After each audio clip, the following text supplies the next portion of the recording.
আমার নাম দিবা। আমার বাসা হচ্ছে নীলটনি, গ্রামের বাড়ি বদরপুর। আমি প্রায় 5 বছর আমার এই স্বাস্থ্য নিয়ে খুবই ভোগান্তিতে আছি। আসলে ড্রেস পছন্দ হইলে পরতে পারি না। মানুষের সামনে গেলে বলে যে তুই কোন দোকানে চাল খাস, সেই দোকানের চালটা আমিও খাবো। আসলে কিন্তু আমি অতটাও খাই না, কিন্তু তারপরে হচ্ছে আমি কিভাবে হয়ে গেছে আমি জানি না। এই যে বিভিন্ন মানুষের বিভিন্ন কথা, এই জিনিসগুলো হচ্ছে আমি নিতে পারতেছি না। তো এরকম কয়েকজনের কাছে আমি যে পরামর্শ চাই, এমনকি আমি অনলাইনেও বেশ কিছু ওষুধ অর্ডার করি, সেখানেও মিনিমাম আমার 20-25 হাজার টাকার মতো আমার চলে যায়, কিন্তু তারপর আমি কোনো ফলাফল পাচ্ছি না। চলতে ফিরতে আমার তেমন একটা সমস্যা হচ্ছিল না। আমি বলতে গেলে ছোটবেলা থেকে একটু স্বাস্থ্যবান, তো কিন্তু আমার বিয়ের পরে বাচ্চা হওয়ার পরে হচ্ছে আমি একটু বেশি ফ্যাট হয়ে যাই। কিন্তু মানুষের মাঝে যখন আমি চলাফেরা করি, এটা হচ্ছে আমার খুবই লজ্জাজনক একটা জিনিস। আমার বোনের থেকে দেখা যায় যে আমাকে প্রায় 5-7 বছরের বড় লাগে, কিন্তু আমি আমার বোনের থেকে ছোট। আমার এগুলো নিয়ে কটূক্তি কথা শুনতে হয়। যেখানে যাই সেখানে বলে যে,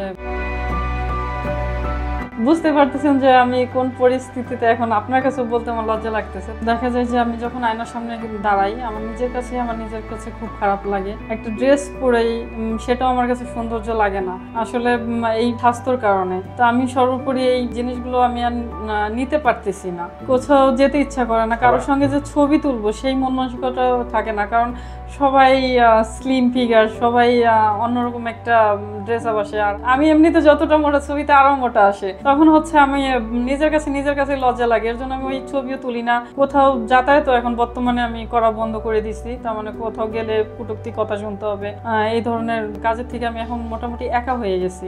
আমার মুখের রুচিটা এতটাই ভালো, তার মানে উস্তা খাচ্ছি না কি খাচ্ছি আমি সেটাও বুঝতে পারি না। দেখা যাচ্ছে যে এখন খেয়ে উঠছি, আবার 5টা বন্ধু এক জায়গায় হয়েছে, আমি আবার তাদের সঙ্গে ইনভলভ হচ্ছি। আমার এগুলোতে আবার কোনো সমস্যা হয় না। হ্যাঁ, আমার ঘাড়ের দিকে প্রচন্ড পরিমাণে কালো হয়ে যায়, এটা খুবই বিচ্ছিরি লাগে। আমি হচ্ছে একদিন রেস্টুরেন্টে খেতে গেলে আমার রেস্টুরেন্টের যে বড় ভাই, সে আমাকে বলতেছে, দীপা তুই একটা ডাক্তার দেখা, যেহেতু তুই রেগুলার হাঁটছিস, সবকিছুই করছিস, তুই অনলাইনে যে ওষুধগুলো আছে সেগুলো তুই করছিস, তাহলে তুই একটা ডাক্তার দেখা। তখন আমি বললাম যে এরকম কোনো ডাক্তার আছে কিনা। তখন বলতেছে যে না, আমি কিন্তু হইছি।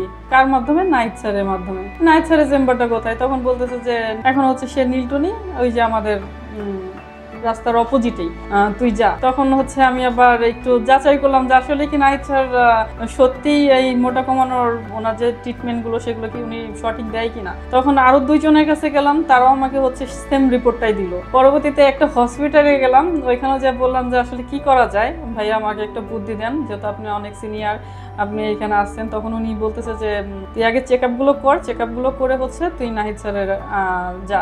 সেখানেও নাহিদ স্যার।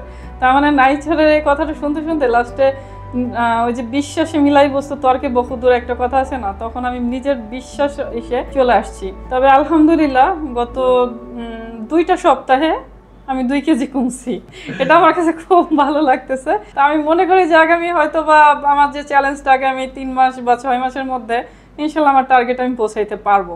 এই ডায়াবেটিস আর হরমোন কেয়ার একটা নতুন প্রতিষ্ঠান। অনেকেই লোকেশনটা জানে না যে কোথায়। এই ফরিদপুরের মুজিব সড়কের নীলটলিতে আরোগ্য সদন হসপিটাল আছে, অনেকেই চিনেন। তার উল্টা দিকের বিল্ডিং এর 3 তলায়, একটু কষ্ট করে 3 তলায় উঠতে হবে, আর সমরিত হসপিটালের ঠিক পাশে।